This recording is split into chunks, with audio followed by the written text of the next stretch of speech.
Hey guys, what's up? All right, welcome back. So today we are talking about the hidden reason you are feeling tired, bloated, gaining weight in perimenopause and menopause. And I think this is really important because I know a lot of you are very frustrated because you're doing everything right, or the things you used to do in your 20s and 30s to lose weight, excuse me, and it feels like nothing's working. And one of those, of course, is the calorie deficit model, dropping your calories lower and lower, thinking you're going to have this energy imbalance and it's just not working and you're not losing weight. The thing is, you can't calorie deficit your way out of this. As we are experiencing the hormonal shifts in perimenopause, we go into that obviously first, we are having fluctuations and then a decrease in estrogen and progesterone. And at the same time, we're having an increase in cortisol, the stress hormone. So, with this lovely combination, our body is more likely to experience inflammation.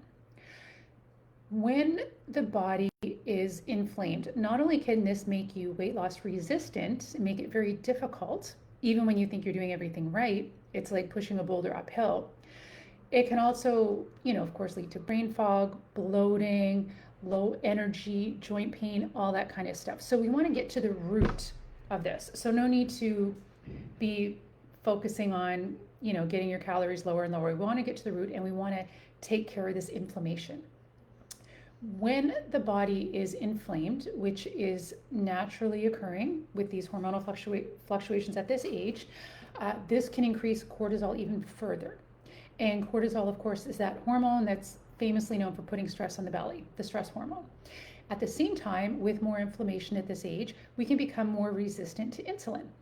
And that simply means that usually in a very healthy, thriving, metabolically healthy body, when we eat food, our food is broken down and it's broken down into these little things called glucose, and insulin takes it up into the cells to be burned off as energy. Now, as we go through these hormonal changes and we have more inflammation, our body is becoming a little more resistant to getting that energy into the cells to be burned off as fuel. So it's more likely to be stored as fat. And that's why, I hear a lot of women say, well, I haven't changed anything, but I'm suddenly gaining weight out of nowhere. And it's because your body's just not utilizing the same amount of food the same. And then, of course, we've got additional food cravings, and that's the topic for another day. So how can we deal with this? So we want to make our body more sensitive to using our food as fuel. So we want to get to the root cause. So we want to decrease inflammation. So instead of worrying about counting your calories out through the day, let's focus on this instead. So how do we do this? Number one, excuse me, I don't know what's wrong today. Number one, you want to focus on eliminating the foods that are triggering inflammation. So those would be things like ultra processed foods, processed sugar, and dairy. And when I say processed sugar, I don't mean like fruit. Fruit is off this list. Fruit is healthy, you can have fruit. So we want to eliminate the foods that are inflammatory. Ultra processed foods, processed sugar, dairy. Then we want to bring in foods that are anti-inflammatory. So these would be things like a lot of greens, berries, which are also high in antioxidants, omega-3s, like really calming things, walnuts, like anti-inflammatory foods, fatty fish, anti-inflammatory foods. So we want to eliminate the ones that are triggering it, and we want to bring in ones that'll bring down that inflammation.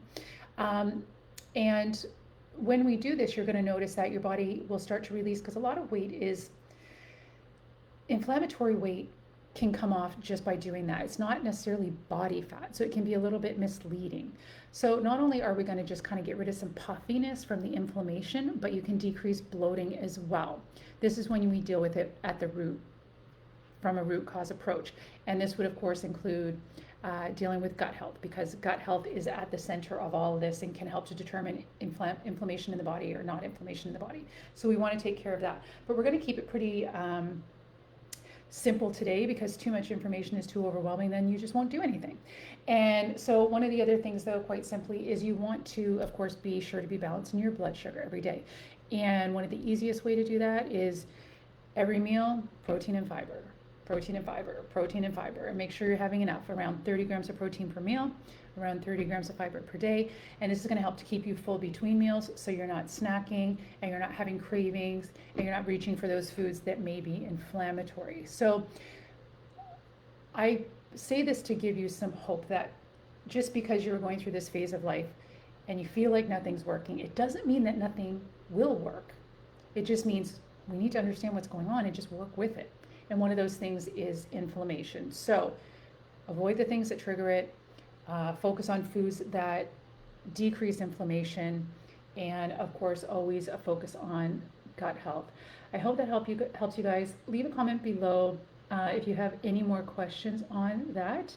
And of course, for more ways that I can help you, I always have a link in my bio with different resources. We've got free and we've got paid. And now for the month of September, I have limited spots that I've opened up for one-to-one coaching. And when those are gone, they're gone. I don't always have them. If that's something that you're interested in, you can also apply for the one-to-one coaching for one of the spots at the link in my bio. We'll first make sure it's a good fit for you. Or you can also send me a private DM and we can have a quick little chat that way and see if it's a good fit for you. Anyway, hope that helps you. Have a good day. Bye.